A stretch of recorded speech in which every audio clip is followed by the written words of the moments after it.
Welcome to Vantage Points by Ricotta. Hi, my name's Mike Evanoff, and I'm here with Dr. Reed Hayes. As a leading expert in preventing retail loss, Dr. Reed Hayes uses a data-driven approach to help businesses mitigate theft, fraud, and violence throughout the supply chain. He's an executive director at the Loss Prevention Research Council and serves as a co-director of the Loss Prevention Research Team at the University of Florida. Reed has published hundreds of articles and written multiple books on the topic. Reed, we're very happy to have you. Thank you for joining us. Yeah, my pleasure. I appreciate it. Let's start with this. Why do people steal? Part of it is to convert stolen goods to cash, right? Yeah, sure. Make money. Make money. I think part of it is for personal use. I think they also steal to show off or to fit in with the group, particularly with certain items.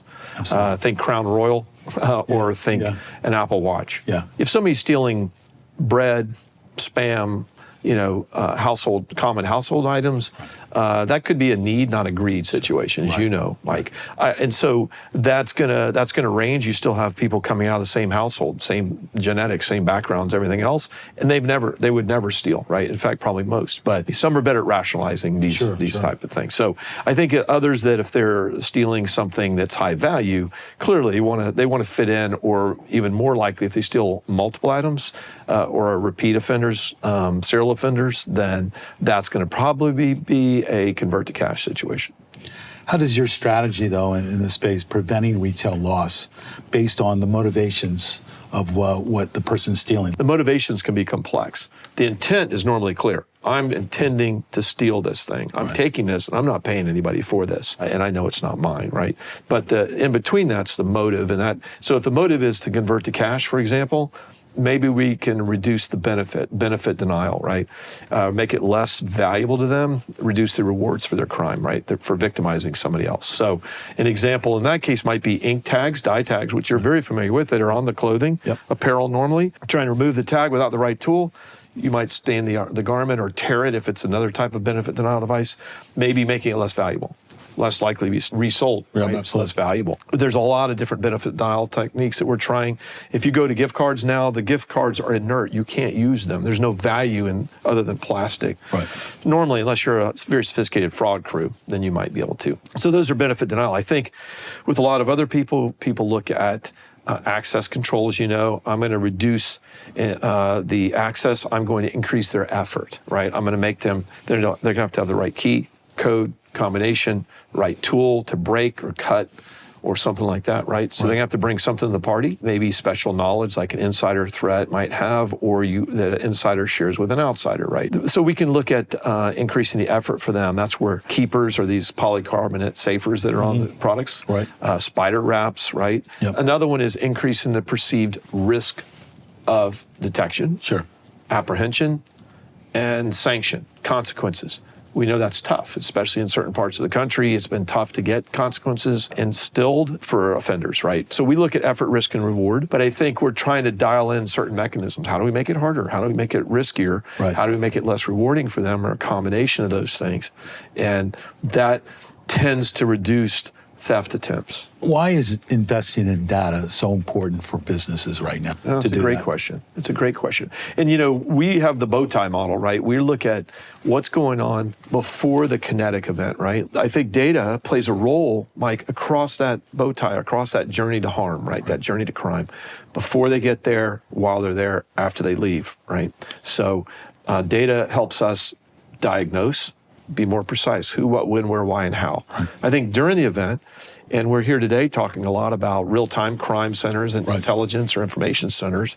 So what are all the sensors that we might have throughout the zones, right? In that space and place around that target, in the parking area, what we call Zone 4, beyond the parking lot, in the community, our partners out there. What are sensors that also are collecting information, data, that we might use to locate and make others safe, other people in places that are at risk from this offender or this crew of offenders. So data plays a huge role there, especially real-time data, infused or integrated information. And then I think after the fact, of course, forensically, all that data that we collected during the crime event, maybe if we didn't somehow apprehend them, Now, when they hit the second place, they victimize, here we go, victim 2. Right. We may detect them earlier and prevent that or disrupt that or minimize or mitigate the damage they do. I always wanted to ask you, what inspired you to get into retail loss? Well, I'm 7th generation Florida. Florida used to be very rural. We still have had cattle for 7 generations since the 1830s. Sure. We still have cattle. So I wanted to be a game warden, a wildlife officer. Right, Man, I could get out here and get paid. I have a big old honking 4-wheel drive truck and an airboat and a boat and all this stuff, a 4-wheeler. And I could be cool in law enforcement and talk on the radio and do stuff. So I went to college. I'm in my 2nd year, and I applied for a store detective job, making $2.85 an hour. Right? Catching shoplifters, and we were just comparing scars, right? From shoplifting encounters. So it was like a rodeo, and I really got interested and excited about it. I got the opportunity to go to the Orlando Police Academy and went through the academy as an independent guy sponsored by Fish and Wildlife, FWC. I was undercover in a task force for a while, so I got a taste of that. And then I was a reserve wildlife officer. Sure. But I went back to my first job as a store detective, and I really liked that. So there was an ad in the paper, Jay Byron's was running, Jackson's Byron's. And later, my area, I was a district LP manager, was bought out by Ross Stores. So I became a district LP manager with Ross, then a regional, and I had the East US, had the opportunity to be the director with a contract to VP. Decided I got the bug for research because of my grandfather and father being physicians, and their evidence-based practice. As executive director of the LPRC, what do you do on a day-to-day basis? Yeah, so, it started at the behest of King Rogers and 9 other retail VPs, right? So we had some of the big boys, Home Depot, Walmart, Gap, CVS, Bell's department stores, to name a few. And they kind of came to me and said, look, we need some research. We've got people getting hurt and killed. Our people are afraid. We're losing collectively billions of dollars, as we knew. And I had started doing research with Dr. Hollinger at the University of Florida, on the National Retail Security Survey, which is still in force with NRF. We're working with NRF now, the National Retail Federation. We formed this council not knowing what in the world we were going to do and how to do it. And so we just started rolling and doing research. And I would do one project a year, then it was once a quarter, and then once a month. And now we're generating probably about 65 projects a year. Wow.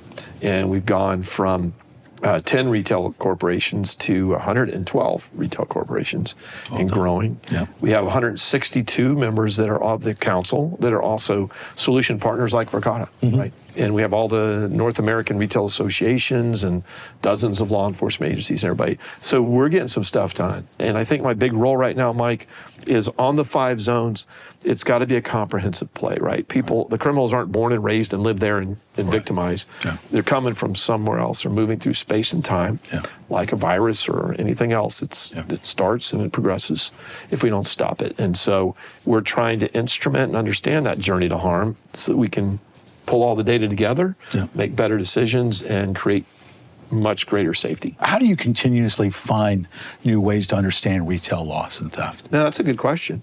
I think there are multiple sources, right? The first thing we do is we talk to the people in the stores, in person, in the wild. So we're always trying to listen to the voice of the victims, the people that are working in these small spaces that are exposed to or even personally victimized by all the theft, fraud, and violence activity, and then by the actual offenders themselves. They'll talk to us, right? There's no threat. We have to go through the Institutional Review Board, IRB2 in our case, social behavioral science, because it's human subject research. But we learn so much from the offenders. We do big data analytics. We'll get all the data from the agencies, from the retailers, on top of the others, so we can do data modeling, create different types of structures and things like that. We're working a lot on AI. We've got all these practitioners like you, right? When you've got 112 retail corporations with all the strata in there, and then you've got all the law enforcement practitioners, all the technology people out there from the top people in the world, like Verkada, it's amazing what you can get done. Yeah, oh, absolutely. What does preventing loss mean to you personally? No, that's good. We do start with violence and intimidation, right? I think that, people want to work, they want to deliver to, but they want to shop in stores and experience the real world and other people and places, not just on the internet, right? Not just on the web, not just virtual experiences. Right. But there's a lot of avoidance behavior, and that means I'm not going to that place or during that time, or I'm not letting my loved one go there or whatever, because of fear of crime victimization, right? And so you see here in the San Francisco area where we are, where Walgreens and CVS collectively closed almost 30 of their stores. Exactly. It was just too dangerous, too risky. People didn't want to work there. But what that does, when you're forced to retreat, when you're as a crime victim, any human that's a crime victim, where you're now playing defense. Yep. You're not offense. The offenders are the ones that are deciding who I'm going to harm and when and how and where. So you're forced to choose from no good options. They're expensive. They restrict access to your products. Yep. They're complicated to use. The media or others might make fun of you on social media or whatever it might be. Yeah. But you're forced to do that, just like all of us in our private lives. We all lock our doors. We have to, all these kind of things that we have to take precautions as crime victims. So that's really what we're trying to do, is create safer, more stable places. So we work at the micro, the meso, the in-between, and the macro scales, right? So you could be looking at that area in the store, that store completely. That's zone 1, 2, 3, 4 in the parking area, in the curtilage, looking at the surrounding neighborhood, looking out in that community, right? At first, you got to start targeting what are the places where the most harm is concentrated, crime is highly concentrated in place and time, and certain offenders. Sure. So let's target those, understand what's going on, and be precise. Why does the area of retail loss, why is it a growing field? And you see it as a growing field? Yeah. Because I certainly do, but I want to ask you that you're on the cusp of all of this. Right. Why is that? Loss prevention has grown, I think, because it's become more mainstream. Yeah. And you saw, like at Walmart, you see people coming in from ops into AP, asset protection, and vice versa. Yeah. And you see, different mixes, and people are starting to understand this is something that, unfortunately, we have to stabilize. People are not going to invest in the Ukraine right now, into Ukraine, until there's stability and security. And then you're going to see that. And I think some places in our community, but the same thing in a store. If it's just unsafe, it's unstable, nobody wants to work or shop there. Yeah. And they're just going to go online. Yeah. And there are millions of Americans that don't have credit cards. There are millions of Americans that don't get online. So the simple answer is not, just let them go online. You can close whatever stores you want. Wait a minute. Yeah. And to fill a prescription, sure, you're going to probably need to go to a store. And that's tragic if you don't have a vehicle. Right. Or a credit card even, right? From what your research has shown, when's the best time to protect the product? I think it's probably on the sales floors where you're most vulnerable, as you know, right? And so I think we have to start there. Even with organized retail crime or coordinated crime, the first thing is, how do we make it harder, riskier, and less rewarding for whether it's a one-off or it's they're filling up garbage bags with merchandise, right? I still think the sales floor is probably the place to start, and that's really where we're concentrating a lot of our effort, but we have to look at everything. You could lose more per incident in supply chain event, but I think that, overall, the sales floor. What product's the most vulnerable? I think let's look at it from a desirability. What's the most desirable, right? When we talk to offenders, they'll tell you, like, hey, man, I'm going to take I'm going to get the most money for, but it's what do I know how to make turn into money, right? So if it's apparel, those guys, what about these electronics? Or what about these health and beauty care products like premium skincare or blades, right? Premium shave blades, right? Or infant formula, whatever it is. No, I don't know how to turn that into money. I don't know how to convert to cash there, but I know how to make the rag business. I know how to make this turn into money, or vice versa. So I think it's going to be who's got what I can make money with, what are the fence buy for me or whoever it is, and then what's the most convenient, and then what's the least risk. So now there's a calculus. That's why we use rational choice. Now the rationality is bounded. In other words, it's pretty restricted. It could be a bad hair day. So mood. Intellect, they're in a hurry, so stress plays a role, right? And these sorts of things, what are they under the influence of, or what combination of things? So all this comes into play, but they're after what they can make turn into money and they can easiest get a hold of.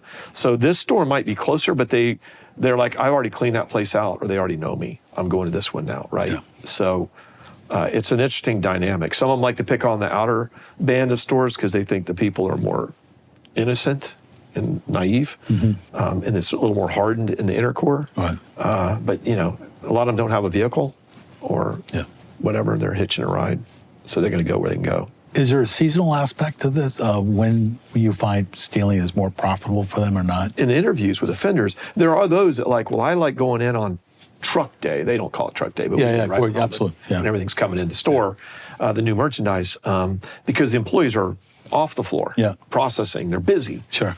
Others like it when it's just empty. There's nobody in there. Right. Others like it when it's a mob scene. Yeah. Nobody can pay attention to everybody. Sure. So it really is sort of a matter of choice. It depends on, as you know, it's always complicated, but that individual, what they're taking. Some of the seasonality is certain items are only available, as you know, in certain seasons, right? Sure. Or special editions and things like that, and particularly with shoes, right? Nikes and things like that. Right. That's one role that seasonality plays. I think another is the amount of sales staff on the floor. There may be more, but maybe they're more naive. Yeah. And you hear that from the offenders, right? Things like infant formula are year-round. Yeah. Blades are year-round, right? I don't think the seasonality is there as much. One thing we've done some research is called process tracing. And it's almost like thief cam, but it's, you're following an offender or they have a body-worn camera on, but you're prompting them and you're kind of seeing what they're seeing, but you're seeing how they process. I'm trying to understand, what do you see? And I remember one time I was in a supermarket, won't name the brand, a major regional brand, and this guy was a really good booster. I'm following this guy and I'm just paying attention, and then I will prompt him, but I would let him talk more to what he's doing. But I remember one particular incident or instance where he looks up and then looks away. I go, what were we just looking at? He goes, no, nothing. I go, no, what were you looking at? He goes, well, there's a bag boy. He's clueless. Yeah. Okay. I don't think he even cares. I can just tell by the way he's moving and acting, right? So he probably ain't going to spot me. But even if he spotted me, he probably doesn't care. Right.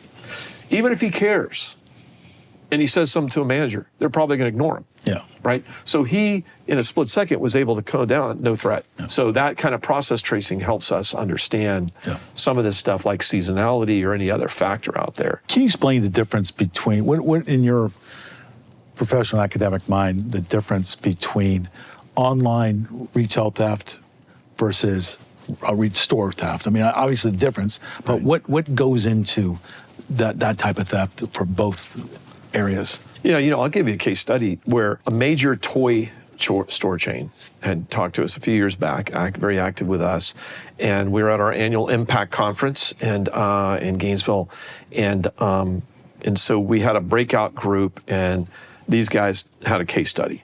So they had a booster crew. They were going around and they were stealing collectible Legos. But then somebody over in cyber says, man, we're starting to get hits on our website, and they're just hitting Lego. So they shut down those vulnerabilities online for some of that manipulation. They're getting false orders sent, and they were just shipping all this stuff free to them. And then they tie together and say, wow, this crew out of California, ironically here where we are, they had a guy in that crew that wasn't just out there physically stealing, but no, hey man, I can also do it. Yeah. And they lost more per hour online than they had lost in a month through the physical theft, right? Right. And I think that mixing is, you're seeing more of it, and you're hearing more about it from, Homeland Security investigations. HSI have been amazing because FBI got pulled off so much to go to the, Joint Terrorism Task Forces, right? GTTFs, and that took a lot of support away from some of this coordinated crime going on. And so they have been pursuing a lot of this. For companies, where is their most vulnerable within the supply chain? Yeah, I think once it starts getting distributed to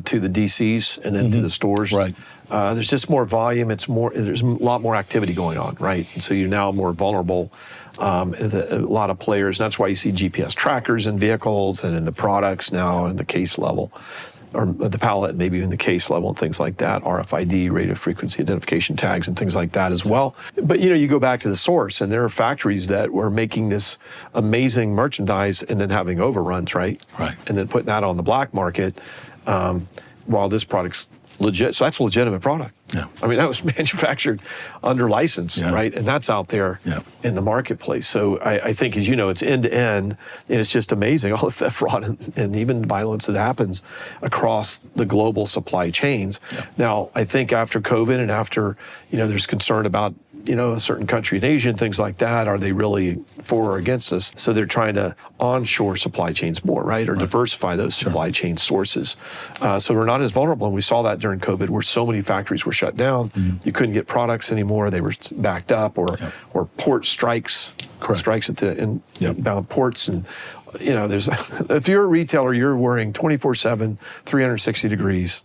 365 days a year. Yeah. I mean, it's just amazing, the everything that's going on. One of my first issues I had to tackle was a loss of chips, very expensive chips, $1 million worth of chips. We basically tracked how many people knew this plane with this product is coming in right now there.